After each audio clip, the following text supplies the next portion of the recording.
Good morning everyone. मैं हूं मोनिका यादव। आपका स्वागत है मेरे YouTube channel chemistry learning with Monica Yadav में। यहाँ पर हम लोग क्लास 12th के लिए केमिस्ट्री पढ़ते हैं। बच्चों, हमारा चैप्टर चल रहा है उपसहसंयोजन यौगिक। तो आज हमारा टॉपिक है उपसहसंयोजन यौगिकों का वर्नर सिद्धांत। तो जब भी बच्चे आप कोई भी सिद्धांत याद कर रहे हो, ठीक है, चाहे वो वर्नर सिद्धांत हो या कोई भी सिद्धांत हो, तो आपको जो सबसे पहले याद रखना है ना, वो ये रखना है कि इसका आधार क्या है। ठीक है, यानी ये जो वर्नर सिद्धांत है, इसका क्या आधार रहा होगा, ये किस लिए आया, इसने क्या एक्सप्लेन किया। ठीक है ना। तो आपको याद रखना है कि वर्नर सिद्धांत, ये जो उपसहसंयोजन यौगिक होते हैं ना, जिसमें लिगैंड, केंद्रीय धातु परमाणु आदि होते हैं, उनकी संरचना को बताने के लिए वर्नर ने एक सिद्धांत दिया। ठीक है, वर्नर एक साइंटिस्ट रहे हैं, उनका ये नाम है। ओके, तो वर्नर ने एक सिद्धांत दिया जिसे हम लोग क्या बोलते हैं, उपसहसंयोजन यौगिकों का वर्नर सिद्धांत। याद क्या रखना है आपको कि ये जो उपसहसंयोजन यौगिक होते हैं, कोऑर्डिनेशन कंपाउंड होते हैं, इनकी संरचना कैसी होगी, उसके लिए वर्नर ने अपना एक सिद्धांत दिया था। ठीक है, तो स्टार्ट करते हैं अपना टॉपिक। उपसहसंयोजन यौगिकों की संरचनाओं के संबंध में वैज्ञानिक अल्फ्रेड वर्नर ने एक सिद्धांत का प्रतिपादन किया था, जिसे Werner theory of coordination compound कहते हैं। ठीक है, तो आप इसकी जगह ये भी लिख सकते हो, एक ही बात है। ओके, तो किसने दिया था, ये अल्फ्रेड वर्नर ने दिया था। किस लिए दिया था, उपसहसंयोजन यौगिकों की संरचनाओं के संबंध में, यानी कि उसका स्ट्रक्चर कैसा होगा। ठीक है, तो इस सिद्धांत की कुछ प्रमुख अवधारणाएं निम्न हैं। अब इस सिद्धांत की अवधारणाएं देखते हैं कि क्या अवधारणा रही है इस सिद्धांत की। तो फर्स्ट क्या है आपका, उपसहसंयोजन यौगिकों में धातुएं जो होती हैं वो दो प्रकार की संयोजकता प्रदर्शित करती है। इनका जो मेन पोस्टुलेट है इस थ्योरी का, वो यही है बच्चे कि उपसहसंयोजन यौगिक में जो धातु होती है वो दो प्रकार की संयोजकता प्रदर्शित करती हैं, एक प्राथमिक और एक द्वितीयक। ठीक है, इसको प्राइमरी बोलते हैं और इसको सेकेंडरी बोलते हैं। तो अब हमें ये समझना है कि प्राथमिक संयोजकता क्या होती है और द्वितीयक संयोजकता क्या होती है। तो प्राथमिक संयोजकता को समझते हैं सबसे पहले। प्राथमिक संयोजकता सामान्य रूप से आयनिक होती है।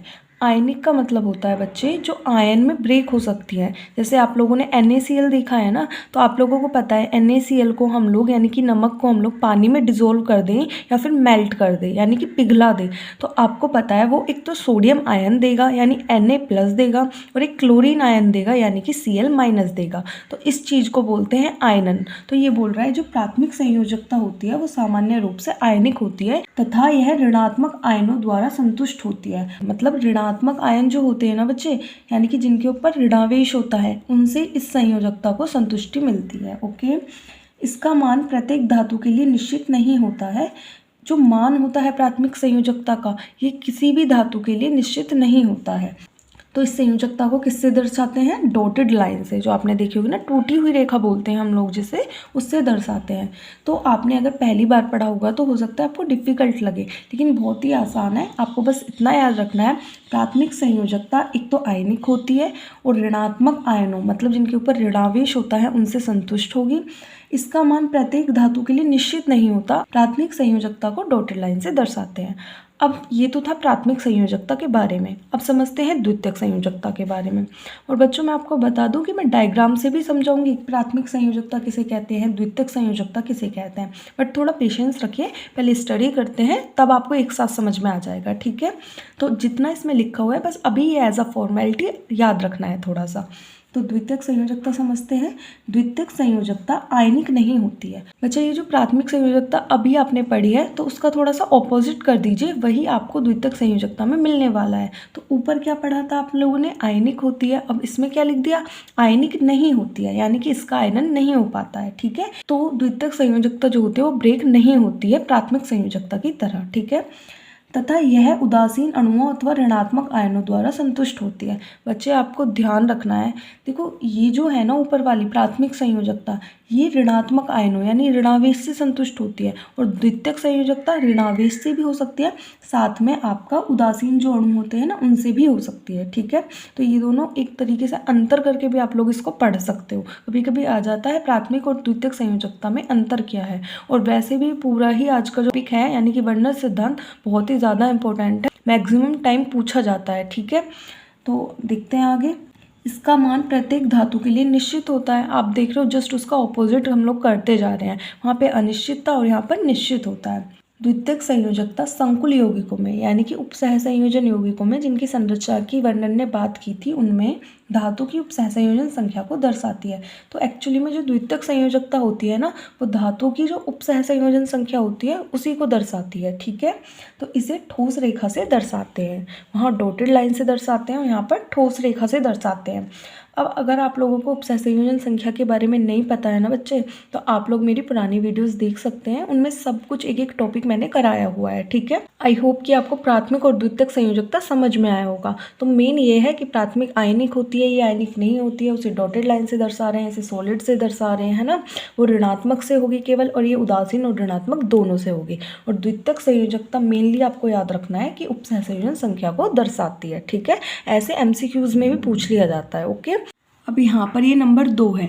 नंबर 1 में हमने सिर्फ इतना पढ़ा था कि जो धातु होती है वो 2 प्रकार की संयोजकता दर्शाती है, प्राथमिक और द्वितीयक। वहाँ पर हम लोग प्राथमिक द्वितीयक के बाद उसको डिफाइन किया है, प्राथमिक संयोजकता क्या होती है और द्वितीयक संयोजकता क्या होती है। वो फर्स्ट के ही टाइप थे। अब ये नंबर 2 है, केंद्रीय धातु परमाणु में अपनी प्राथमिक तथा द्वितीयक संयोजकता को संतुष्ट करने की प्रवृत्ति होती है। तो आप लोगों को मैंने भी बताया था, प्राथमिक तो केवल ऋणायनों द्वारा होती है और द्वितीयक उदासीन और ऋणायनों दोनों के द्वारा हो सकती है। तो यही लिखा है, केंद्रीय धातु परमाणु में चाहे वो प्राथमिक संयोजकता हो चाहे वो द्वितीयक संयोजकता हो, दोनों को संतुष्ट करने की प्रवृत्ति होती है। प्राथमिक संयोजकता ऋणायनों द्वारा जबकि द्वितीयक संयोजकता उदासीन अणुओं अथवा ऋणायनों द्वारा संतुष्ट होती है। ये वही पॉइंट ऐड किया हुआ है जो मैंने आपको पहले बता दिया था। ठीक है बच्चों, अब थर्ड है, प्राथमिक संयोजकता उपसहसंयोजन परिसर के बाहर होती है जबकि द्वितीयक संयोजकता उपसहसंयोजन परिसर के अंदर होती है। अभी ये पॉइंट आपके बहुत काम का है। इसमें क्या लिखा हुआ है, प्राथमिक संयोजकता उपसहसंयोजन परिसर के बाहर होती है। जो प्राथमिक संयोजकता होगी ना, तो वो उपसहसंयोजन परिसर के बाहर होगी और द्वितीयक संयोजकता उपसहसंयोजन परिसर के अंदर होती है। तो अब देखते हैं ये जो वर्नर की थ्योरी है उसका डायग्राम क्या बनेगा, यानी कि उसकी स्ट्रक्चर क्या बनेगी। तो बच्चों यहाँ पे मैंने एक उपसहसंयोजन यौगिक लिया है COCl3 × 6NH3। ठीक है, अब आप बोलोगे मैम इसमें ना तो ब्रैकेट है, ना लिगेंड पता चल रहा है, ना कुछ पता चल रहा है ना, तो ये उपसहसंयोजन यौगिक कैसे हो गया। तो बच्चों हम इसी को इस फॉर्म में लिखते हैं। ठीक है, जब स्टार्टिंग में उपसहसंयोजन यौगिक के बारे में पता चला था तो इनको ऐसे ही लिखा जाता था। अब हम इसको इस तरीके से कन्वर्ट करके लिखते हैं। तो ये जो 6NH3 है इनको हम ब्रैकेट के अंदर इस तरीके से लिखते हैं, NH3 की होल हेक्सा करके, और ये CO है और Cl3 को बाहर लिखा है हम लोगों ने। ठीक है, तो एक्चुअली में बच्चा ये एक ही है, तो आप लोगों को बस मैंने दिखाने के लिए बता दिया है ताकि एग्जाम में ये आ जाए, या फिर आप लोगों को समझना भी है तो आप लोग कंफ्यूज ना हो कि ये क्या है ये क्या है। दोनों ही उपसहसंयोजन यौगिक है और इसी को इस तरीके से लिखा जाता है। तो आप इस पर ज़्यादा फोकस मत कीजिए, अपने इस पर आइए। तो ये क्या है, CONH3 का होल हेक्सा Cl3। वैसे तो हम लोगों ने जब चैप्टर रीड किया है तो सब कुछ ही हम लोगों ने पढ़ा है, फिर भी मैं एक बार बता देती हूँ कौन सी स्पीसीज को क्या बोलते हैं। तो आपको पता है ये जो ब्रैकेट होता है ना, इसको बोला जाता है उपसहसंयोजन परिसर। अगर आपको याद नहीं है तो खुद ही लिख लेना। ठीक है, तो इसको क्या बोला जाता है, उपसहसंयोजन परिसर। और जो ब्रैकेट के बाहर होता है, चाहे वो आगे हो चाहे पीछे हो, उसको बोलते हैं आयनिक मंडल। ठीक है बच्चा, तो ये आपका आयनिक मंडल हो गया, ये आपका उपसहसंयोजन परिसर हो गया या फिर समन्वय सत्ता हो गया। अब इसके अंदर जो सबसे पहले लिखा है वो होता है बच्चा आपका सेंट्रल मेटल, यानी कि केंद्रीय धातु परमाणु, और उससे जो जुड़े हुए हैं और ब्रैकेट के अंदर ही है उनको बोलते हैं लिगेंड। तो इसमें एक ही लिगेंड है, वो है NH3 और उसके 6 अणु हैं। ठीक है, तो आपको क्लियर हुआ ना कौन सी स्पीसीज को क्या बोलते हैं। तो अब देखो CO जो है ना, इसको तो हमेशा बीच में ही रखना है क्योंकि इसका नाम ही क्या है, केंद्रीय धातु परमाणु। तो बच्चा ये जो लिगेंड है NH3, इसको मैंने यहाँ पे 6 बॉन्ड बना दिए क्योंकि 6 NH3 है ना, तो एक NH3 एक बॉन्ड पर आएगा, है ना। तो 6 के लिए मैंने 6 बॉन्ड बना दिए हैं कोबाल्ट से लगाकर। जिस तरीके से मैंने बॉन्ड बनाए हैं उसी तरीके से आपको बॉन्ड बनाने हैं। ठीक है, तो ये जो ठोस रेखा है, सॉलिड लाइन है, इस पर मैंने NH3 को लगा दिया है। ठीक है, उसके बाद मेरे पास कौन है, Cl3 है। तो मुझे 3 बॉन्ड और चाहिए क्योंकि Cl को आना है वहाँ पर। तो मैंने यहाँ पर ये देख रहे हो आप लोग, ये डॉटेड लाइन ड्रॉ की है। कहाँ पर, ये जो NH3 है, ये वाला NH3 है, इनके बीच में इस तरीके से मैंने दो के बीच में लगाया है। तो इन पर आ जाएगा Cl। ठीक है, तो अब जो सबसे बड़ा क्वेश्चन है आपका ये हो सकता है, मैम आपने ऐसे ही क्यों किया, NH3 को हमने इन लाइनों पे क्यों नहीं रखा, हम इनको भी तो डॉटेड बना सकते थे और इन वाली लाइंस को सॉलिड बना सकते थे। तो ये है आपका क्वेश्चन और इसका आंसर देगी आपकी वर्नर की थ्योरी। ठीक है, तो जब मैंने आपको थ्योरी पढ़ाई थी तो मैंने आपको बताया था, मैं एक बार दिखा देती हूँ तब आपको क्लियर होगा कि ये वाला पॉइंट देखिए आप लोग, और ये आपके बहुत ज़्यादा काम का है। ठीक है, प्राथमिक संयोजकता उपसह संयोजन परिसर के बाहर होती है, जबकि द्वितीयक संयोजकता उपसह संयोजन परिसर के अंदर होती है। तो बच्चों ये उपसह संयोजन परिसर है, ये NH3 आपका ब्रैकेट के अंदर है और इसी को बोला जाएगा द्वितीयक संयोजकता। इसलिए हमने इसको सॉलिड लाइन से दर्शाया है, क्योंकि हम लोग पढ़ चुके हैं जो द्वितीयक संयोजकता होती है उसको सॉलिड लाइन से दर्शाया जाता है। और अभी आप लोगों ने पढ़ा है प्राथमिक जो होती है वो जो ब्रैकेट होता है उसके बाहर होती है, तो हमने इसलिए इसको इस तरीके से डॉटेड लाइन से दर्शाया है। तो ये मैंने एक पेपर पे लेके बनाया है। आप लोगों को क्या करना है, जहाँ पर आप लोग वर्नर की थ्योरी लिखो ना तो वहीं पे उसको नीचे बनाना है। ठीक है, ये रफ वर्क नहीं है, ये आपका फेयर वर्क है और एग्जाम में भी आपको बना के आना है। तो आप लोगों को समझ में आया होगा कि जो ये सॉलिड लाइन है ना, NH3 को रखा है हमने सॉलिड लाइन पे, ये वर्नर ने ही कहा था कि जो ब्रैकेट के अंदर है वही द्वितीयक संयोजकता है और उसको ऐसे दर्शाना है क्योंकि ये आयनिक नहीं होती है ना। और ये Cl3 है, ये बाहर है। जब मैंने आपको उपसह संयोजन यौगिक पढ़ाया था तो बताया था जब हम इसको पानी में मिला देंगे तो यहाँ से टूट जाता है ना, ये प्लस में और ये वाला माइनस में। तो ये जो टूटा है ना ये इसलिए तो आयनिक हो गया। जो आयनिक है उसको हम लोग प्राथमिक संयोजकता बोल रहे हैं और इस तरीके से दर्शा रहे हैं। तो ये वर्नर की थ्योरी के द्वारा हमने डायग्राम बनाया है स्ट्रक्चर। ठीक है बच्चों, तो वर्नर की थ्योरी हो गई है आपकी कंप्लीट, लेकिन उसकी सीमाएं भी इसी टॉपिक में हम लोग कवर कर लेते हैं कि जो वर्नर की थ्योरी थी इसमें क्या दोष रह गए थे, ये क्या क्या एक्सप्लेन नहीं कर पाई थी। तो बच्चों ये है वर्नर सिद्धांत की सीमाएं, यानी कि बहुत कुछ बताने के बाद भी इस सिद्धांत में कुछ ना कुछ कमियां रह गई थी। इसलिए अब आप लोगों को कल मैं एक और सिद्धांत पढ़ाऊंगी, तो वो इसीलिए आया था ताकि इसकी कमियों को दूर करा जाए। ठीक है, तो ये कभी कभी सिद्धांत ना पूछ करके वर्नर सिद्धांत की सीमाएँ भी पूछ ली जाती हैं। ठीक है बच्चों, तो आप लोगों को सारी ही बातें याद रखनी है, चाहे वो सीमाएँ हो, चाहे प्राथमिक द्वितीयक संयोजकता हो, या फिर पूरी वर्नर थ्योरी में से उसका कोई भी पार्ट हो। तो हम स्टार्ट करते हैं वर्नर सिद्धांत की सीमाएं। सीमाएं का मतलब होता है बच्चे दोष, कि इसमें क्या कमी रह गई थी जो हमें नए सिद्धांत की ज़रूरत पड़ी। तो पहला पॉइंट है संकुल यौगिकों का कुछ निश्चित धातु ही निर्माण करती हैं। फर्स्ट पॉइंट ये बोल रहा है कि जितनी भी धातुएं होती है ना, मेटल बहुत सारी होती हैं पीरियोडिक टेबल में, और एक पॉइंट हमेशा याद रखना कि सबसे ज़्यादा मेटल ही है पीरियोडिक टेबल में। तो सारी मेटल्स उपसह संयोजन यौगिक बनाती ही नहीं है, कुछ निश्चित धातु ही संकुल यौगिक बनाते हैं। ओके, अब सेकंड पॉइंट पे डिस्कस करते हैं। ये है आपका वर्नर सिद्धांत संकुल यौगिकों में चुंबकीय तथा प्रकाशित गुणों के बारे में व्याख्या नहीं कर सका। आपने देखा केवल डायग्राम हम लोगों ने स्ट्रक्चर ड्रॉ किया, लेकिन ना उसने कोई चुंबकीय गुण के बारे में बताया कि संकुल यौगिकों के पास चुंबकीय गुण भी होते हैं, प्रकाशित गुण भी होते हैं, है ना, इस तरीके से कुछ नहीं बताया।